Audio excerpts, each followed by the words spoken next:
les citoyens pour le 2B. Alors, on est toujours le 23 septembre 2022 et cette fois-ci, je suis avec Daniel Pelletier. Daniel Pelletier, c'est le candidat pour Démocratie directe dans la circonscription de Charlebourg. Charlebourg, exactement. Oui, parfait. Alors, comme pour ta collègue, si tu pourrais nous parler un peu des objectifs de Démocratie directe pour commencer. Oui. Bien, disons que ça a commencé cette année. Ça fait pas plus qu'un an qu'on a commencé. On était dans les fondateurs, moi et ma conjointe. On était 12 dans les fondateurs. Et puis, notre but, c'était de redonner le pouvoir au peuple. Et on trouve que la démocratie part du peuple. Et on trouve qu'il y a un manque d'engagement dans le peuple parce qu'ils ne peuvent pas s'impliquer officiellement sans être des politiciens. Nous, on n'est pas des politiciens comme tels. On est plus des citoyens qui voulaient s'impliquer en politique parce que on veut changer un système qu'on trouve qui ne fonctionne plus. C'est pour ça qu'il y a beaucoup de monde qui ne s'implique plus, parce qu'ils n'ont plus d'intérêt à s'impliquer, ils se demandent si ça vaut la peine. Puis ça, on s'est dit, ils ont bien raison. Pourquoi ils s'impliqueraient si leurs idées ne passent pas, puis ils ne sont pas écoutés, puis ils ne sont pas respectés? Alors nous, en Démocratie directe, on s'est dit, on va créer un système, et c'est pour ça qu'on a créé un site qui s'appelle démocratiedirectquebec.com, où il y a une partie proposition. Alors, tout citoyen peut aller mettre des propositions. Il y en a déjà une centaine présentement sur le site. Et il y a à peu près 900 appuis sur une centaine de propositions. Et c'est commencé. Et ça, on le fait connaître parce que les gens ne savent pas que c'est commencé. Ils ne savent pas qu'ils peuvent s'impliquer là. Et puis, il y a déjà des très bonnes propositions, dont en éducation, il y en a plusieurs présentement. Et il y en a en santé aussi, il s'en vient en environnement, en différents domaines de notre société. Et puis, il y a des gens très intéressants dans la société qui ont des très bonnes idées, mais ils ne pouvaient pas les passer sans être dans un parti politique avec des lignes de parti qu'on trouvait que ça limitait la liberté d'expression. Et nous, on veut la liberté d'expression totale, on ne veut pas de limite là-dedans. Tellement que même les médias, souvent, limitent la liberté d'expression parce qu'ils ne veulent pas tout nous voir. Nous, on ne peut pas être vus par tous les médias présentement, ils ne veulent pas nous entendre. C'est quand même pas normal dans une démocratie. On est des gens peut-être différents, mais on ne peut pas se permettre de ne pas se faire entendre. Alors, c'est pour ça qu'on se fait rencontrer par des gens comme monsieur ici, parce que lui, il veut nous rencontrer, il veut faire connaître des gens comme nous autres. Et ça en prend partout. Dans la province, présentement, il y a 28 candidats. Et la plupart sont rencontrés par des gens indépendants dans le journalisme. Et parce qu'eux sont plus ouverts à rencontrer des gens comme nous. Et ça commence là. À un moment donné, il va falloir que ça vienne dans les grands candidats, dans les grands médias, parce que, après ça, les mainstream. Parce qu'on dirait qu'il y a un problème d'ouverture, de rencontrer des gens comme nous. Et ça, c'est un gros problème. Moi, si je suis là, c'est parce que je suis un gars de liberté d'expression.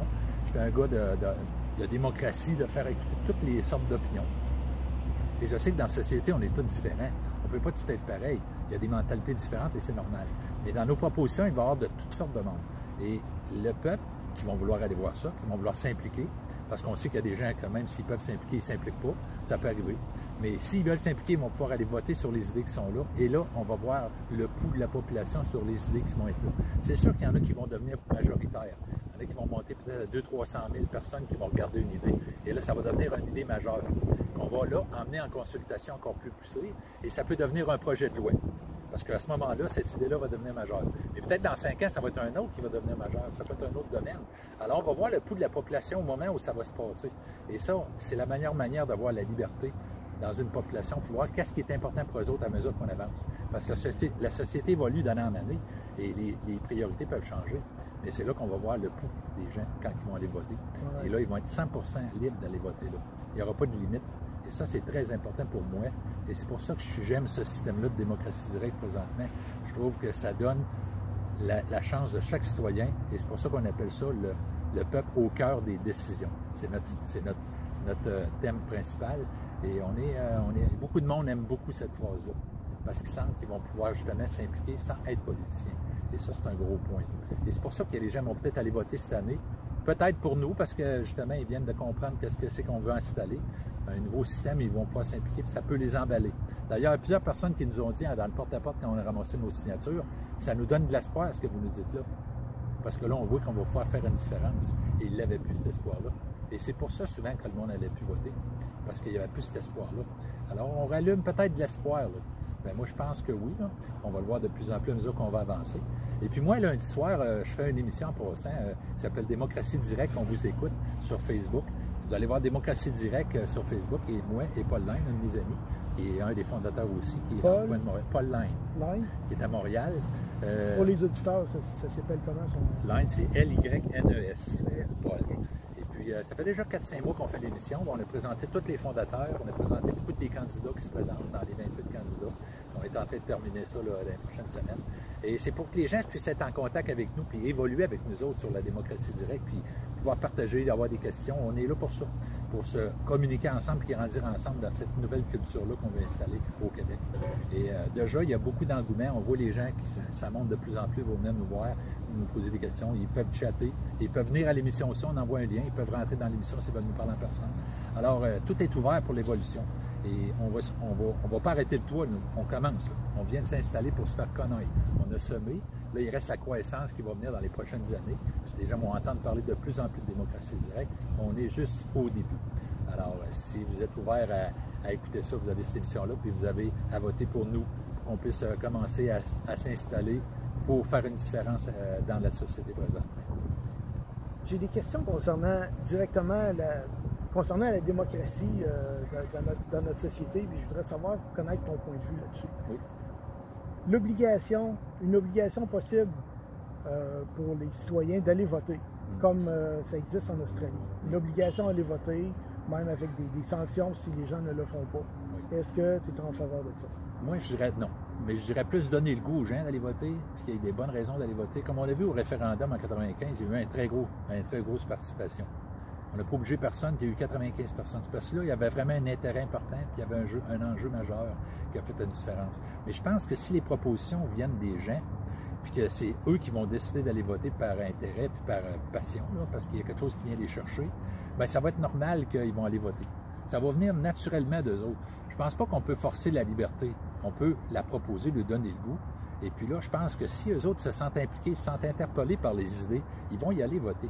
Mais là, comme je disais tantôt, à mesure qu'on va avancer, là, les idées sur notre plateforme, les partis politiques qui sont là vont pouvoir aller les donner, leurs idées sur la plateforme. Parce que moi, je crois qu'il n'y aura plus de partis politiques tantôt. On va s'unir autour des idées au lieu de se séparer en partis. Si on veut s'unir un jour, ça va être autour des idées. Parce que là, on est séparés sur les partis politiques et les lignes de partis qui ne sont pas pareilles. C'est pas vraiment une manière de faire une démocratie pour intéresser tout le monde. Mais si tous les gens qui sont libres d'aller voter, ils vont être libres d'aller voter sur les idées, puis ça devrait les intéresser, ça va être leur idée. C'est sûr qu'ils vont être différents. Il va y avoir des idées de différents groupes de citoyens. Bien, ce qui m'amène justement sur ma prochaine question. Il y a certains pays qui ont essayé un système où est-ce que les partis sont interdits. Tous les candidats doivent être indépendants. Quand ils sont assermentés, ils doivent jurer de ne pas faire de partisanerie avec d'autres personnes qui ont été élues. Okay. Qu'est-ce que tu penses de ça, l'interdiction des partis politiques? Bien, moi, je pense que ça va venir naturel à mesure qu'on va s'unir au niveau des idées. Je serais d'accord qu'il n'y ait pas de partis politiques, mais ça fait des séparations naturelles. Puis après ça, on voit des chefs qui se posent des débats de chefs, là. Puis je trouve qu'ils ne s'écoutent pas, ils ne se respectent pas, ils parlent en par-dessus l'autre. Il y a un manque de respect dans la communication là-dedans. Et je trouve que ça a peu de sens. Ça a l'air des enfants dans une cour d'école qui chicanent. T'sais. Il me semble que c'est pas ça qu'on devrait avoir comme parti politique à la TV, là, une ou deux fois dans les élections aux 4 ans. Donc moi, je trouve que c'est dépassé, ça. On n'est plus là, là. Moi, je trouve que les citoyens ne veulent plus écouter ça. Ça n'a aucun sens. Alors, d'enlever le parti politique, je suis presque d'accord. Puis de s'unir autour d'une idée comme on parle, je pense que là, on est rendu là. Puis après ça, bien, on laisse les gens libres d'aller voir les idées puis de les amener, puis les corriger. On peut les travailler avant qu'on amène ça en projet de loi potentiel. Alors, tout ça est beaucoup plus de gros bon sens, je trouve. Puis je trouve qu'on est rendu là. On a tous les moyens de se donner l'information pour faire évoluer des idées. On a les médias qui devraient être ouverts à donner l'information à tous les citoyens sur les idées les plus populaires, puis donner le goût aux gens de s'impliquer. Puis si ça se développe bien comme ça, la communication avec la société et les médias, il y a vraiment un encouragement d'évoluer ensemble dans les idées. Ça va être naturel, ça va fonctionner. Moi, je vois pas de problème là.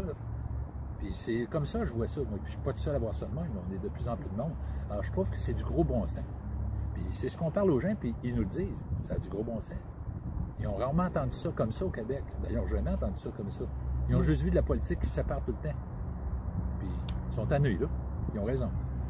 Concernant notre système électoral actuel, est-ce que tu trouves qu'il est très démocratique? On l'appelle système uninominal à un tour. Et il y a eu énormément de discussions dans les dernières années concernant le mode de vote proportionnel. Est-ce que tu trouves que ça serait plus démocratique de fonctionner de cette façon-là? De cette façon-là, tu veux dire de la façon qu'on parle? façon. Non, de la façon avec le mode proportionnel, dans lequel les partis reçoivent un nombre de députés proportionnel au nombre de votes qu'ils ont eu dans toute la province plutôt que... Non, c'est ça. Ça devrait être le nombre de votes d'un parti au complet qu'on devrait regarder, pas un nombre de votes séparés comme ça. Ouais. Parce que là, tu n'as pas la population générale, tu n'as pas le vrai pouls de la population générale comme ça. Alors, ça aussi, ça ne marche pas. Puis il y en a beaucoup qui disaient qu'ils voulaient changer cette façon de faire. Puis quand ils arrivent au pouvoir, ils ne veulent plus changer parce qu'ils trouvent que c'est bon. Justement, la CAQ avait proposé ça, que les précédentes élections allaient être les dernières avec le système uninominal à un tour. Exactement. Là, ils ont brisé cette promesse-là, je pense. Hein? Mais oui, parce qu'ils ont vu que c'était intéressant pour eux autres de l'avoir quand ils étaient au pouvoir. Quand ils étaient au pouvoir. Ils voulaient changer ça. Ils gardent ça de même. Vous voyez qu'ils ne sont pas toujours intègres, ces gens-là. C'est normal, ils peuvent faire ça. Mais c'est pas normal qu'ils puissent faire ça. C'est pour ça que ce système-là, on trouve qu'il y a eu trop de ratés comme ça. Donc, à force d'en voir, on se tanne. Hein? Oui. On en a trop vu. Effectivement. Là, on est rendu là. On s'est tanné. Puis là, ben, ils ont juste 30% des gens qui votent parce qu'ils ont sûrement des intérêts à voter. Mais tous les autres sont tannés. Fait que là, il faut que ça arrête un jour. Hein? Oui. Ouais, c'est là qu'on est rendu. Il faut que ça arrête. Toi, dans ta campagne, dans ta circonscription, est-ce qu'il y a eu des choses spéciales qui se sont produites, des anecdotes que tu voudrais nous raconter, des moments spéciaux avec des gens? J'ai surtout fait du porte-à-porte pour nos sans-noms quand on ramassait les sans-noms. Puis ce qu'on a vu, c'est que les gens ils sont ouverts à quelque chose de différent. Ils sont curieux de ce qu'on leur apporte parce qu'ils sont surpris de voir qu'on amène une idée comme ça. Puis ils disent tout, on va aller voir ça. Ça a du bon sens. Je lui disais, il y a des propositions déjà, ça vient du peuple, vous pouvez commencer à aller voir. Si vous trouvez ça intéressant, vous pouvez commencer à voter. Alors, ils sont curieux d'aller voir le site. Puis, c'est ce qu'on voit le plus. Il y a de la curiosité, il y a de l'ouverture. Les gens ne sont pas fermés, ils sont ouverts, mais ils s'attendent vraiment à voir quelque chose de différent. Puis là, ils voient quelque chose de différent. Et c'est ça qu'ils veulent voir. La plus grosse anecdote est là présentement. Je ne vois pas d'autre chose. Nous autres, on n'a pas des gros moyens, là. On n'a pas des gros étabus avec les médias qui nous suivent. Là. On doit parler aux personnes un par un ou rencontrer des gens comme toi qui nous aident à rencontrer un public. Et puis, on fait des lives sur Internet. On commence comme ça, mais je peux vous dire qu'avec l'ouverture qu'on voit de la population, je pense qu'on va attirer l'attention de bien des gens de plus en plus. Ça commence, en tout cas, je m'attends à ça. Puis, je vois une belle croissance potentielle qui s'en vient dans l'idée. Et de plus en plus, les gens vont en entendre parler, vont réfléchir à ça, vont voir ce que ça veut dire. D'après moi, le gros bon sens va percer. Et ce qui fait que ça va attirer l'intérêt de plus en plus de médias qui vont devoir s'ouvrir, ils n'auront pas le choix. Parce que la norme va grandir, fait que dans ce temps-là, ils n'ont pas le choix de s'intéresser. Le code d'écoute va être en jeu. Ça va jouer. Alors, je crois que c'est ce qui s'en vient. Alors, c'est sûr qu'on est au début, hein, ça fait pas plus qu'un an qu'on a commencé. J'ai commencé au fédéral. Ma conjointe a parlé tantôt que j'ai été avec Parti libre Canada. C'était mes premières expériences. Il me parlait déjà d'un début de démocratie directe. C'est la première fois que j'entendais parler de ça. Plus j'ai approfondi ça, plus j'ai trouvé que c'était vraiment intéressant. J'ai dit, ouais, moi je creuse là-dedans. Puis on est rendu au provincial. Et ça devrait s'en venir au municipal aussi après. Parce que c'est à tous les paliers qu'on va voir la démocratie directe. Ça devrait être partout, ça. Parce que c'est la liberté pour tout le monde. Alors ça va s'installer partout. Ça ne peut pas être juste à une place. Pour terminer l'entrevue, Daniel, je vais te laisser l'occasion de t'adresser directement aux auditeurs, disons, en regardant directement l'entier de la caméra, sur le sujet suivant. Oui. Occupe-toi de la politique, sinon la politique va s'occuper de toi. Bien, c'est une très belle phrase, ça. Et puis, les gens ne sont pas toujours conscients que la politique s'intéresse à eux. Surtout dans le système qu'on avait, parce qu'il y avait des gens qui pouvaient nous amener des idées qu'on n'avait pas pensées, puis c'est peut-être pas les idées qu'on aurait mis. Mais si vous vous occupez de la politique, là, ça va être vos idées. Alors, on ne peut pas dire qu'on va être contre les idées qui vont arriver, c'est les nôtres. Et puis, on va pouvoir impliquer nos idées. C'est sûr qu'on va être toutes sortes de gens qui vont mettre les idées, mais ça, c'est normal. Il y a toutes sortes de gens qui vont mettre toutes sortes d'idées, mais les majeurs vont percer. Alors, ça vaut la peine de vous impliquer dans les politiques du Québec, parce que c'est nous qui vont aller les décider. Là. Et on va pouvoir même enlever ceux qui ne sont pas pour le peuple, parce qu'ils n'ont pas de sens. Et vous allez voir, il y a déjà quelques propositions qui parlent de ça sur notre site. Alors, allez voir ça. Soyez curieux de vous intéresser à la politique maintenant, parce qu'avant, c'est normal que vous vous demandiez qu'est-ce qu'on peut faire. Bien là, vous le savez, là. Vous avez un site où on a un site de propositions et vous pouvez faire une différence. Alors, à ce moment-là, on ne peut plus dire qu'est-ce qu'on peut faire. On le sait qu'on peut faire de quoi, là. C'est sûr que ça commence, vous allez vous habituer à ça. C'est ce qu'on parle à notre émission. S'habituer, prendre nos nouvelles habitudes, de s'impliquer. Mais là, il y a une pleine liberté de s'impliquer.